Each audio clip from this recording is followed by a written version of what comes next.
Parce que dans de telles situations, elle sait quelle est la personne choisie par Dieu pour gérer de telles situations.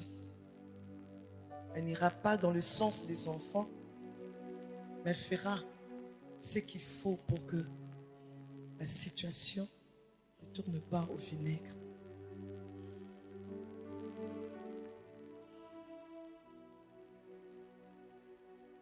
Je me rappelle aussi d'une histoire que je vécue. Nous arrivons quelque part pour travailler. Ce couple de serviteurs de Dieu avait commis l'erreur de loger certains serviteurs de Dieu à la maison.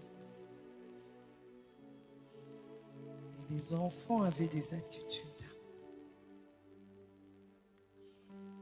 Bonjour. Bonjour. Je peux avoir de l'eau? Je peux avoir de l'eau? Je te parle. Je peux avoir de l'eau? Dans le frigo. Ces serviteurs de Dieu qui étaient hébergés se posaient la question, mais pourquoi une telle attitude de la part des enfants? Ils ont essayé de comprendre. Et en se renseignant, comme les parents avaient l'habitude de tout le temps héberger les gens à la maison, en mettant les enfants dans de mauvaises conditions. Allez, au lieu que chacun dorme dans sa chambre, au lieu que vous vous retrouvez à deux, allez,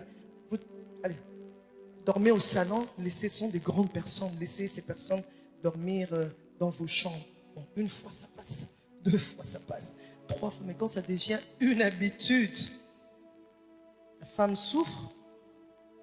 Quand elle se plaint, on lui rappelle,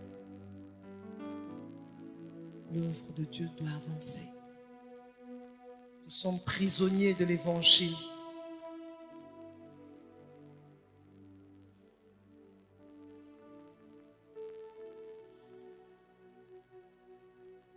Et ces enfants, ils ont des sérieux problèmes.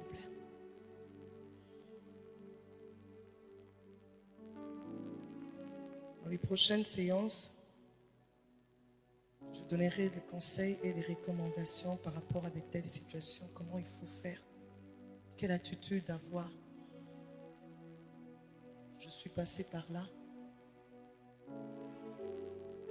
Peut-être pas exactement les mêmes expériences, mais je crois que par rapport aux expériences vécues, je peux conseiller et recommander certaines choses avec l'aide du Saint-Esprit.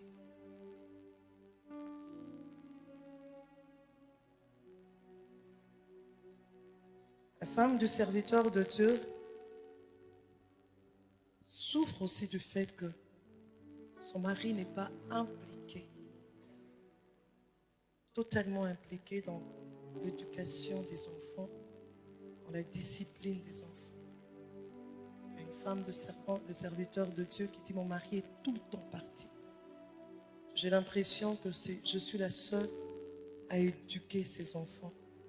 Or, les enfants ont besoin d'entendre cette voix pour les discipliner. Les enfants ont besoin d'entendre cette voix d'homme.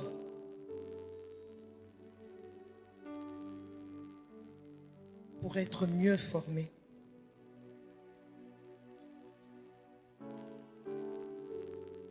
Et à propos des enfants, j'en parlerai plus profondément dans les autres séances. Aux yeux de la femme, sûrement aussi aux yeux de l'homme, mais c'est la femme qui passe plus de temps avec les enfants. Les retombées des absences du père, le manque d'attention de la part du père, les fatigues continues que les enfants voient chaque fois. Le papa est tout le temps fatigué, retombe souvent sur la maman. Les enfants se posent des questions. Les enfants veulent comprendre Surtout quand ça va au-delà, surchargé par les obligations de l'Église, le serviteur de Dieu n'arrive pas à répondre aux invitations de l'école, aux convocations à l'école. Le serviteur de Dieu n'arrive pas. Et qu'est-ce qui se passe? Les enfants se déchaînent sur la maman. Non seulement qu'elle a à gérer son mari, elle a à gérer l'Église, elle doit encore gérer cette situation auprès de ses enfants. Hier, nous étions avec un couple pastoral et j'ai beaucoup aimé cette histoire. C'est vraiment une bonne illustration. Le papa raconte qu'il lui est arrivé une fois d'oublier d'aller signer le bulletin de son enfant. Alors j'ai posé la question à la maman. Comment ça se fait? Tu n'avais pas rappelé le mari? Elle a dit non, maman Viviane. Je n'étais même pas au courant que ces jours-là, il y avait proclamation à l'école. Cet enfant d'une dizaine d'années, ayant constaté que c'est toujours maman qui vient, papa ne vient jamais, qu'est-ce qu'il a décidé de faire?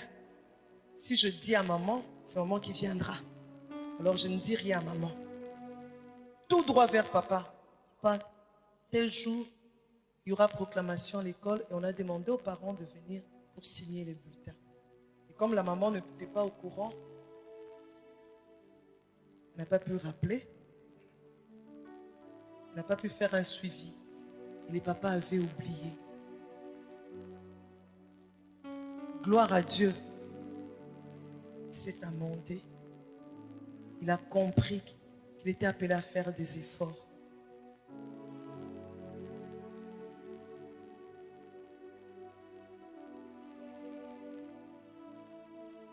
C'est important que le serviteur de Dieu, en tant qu'un père responsable,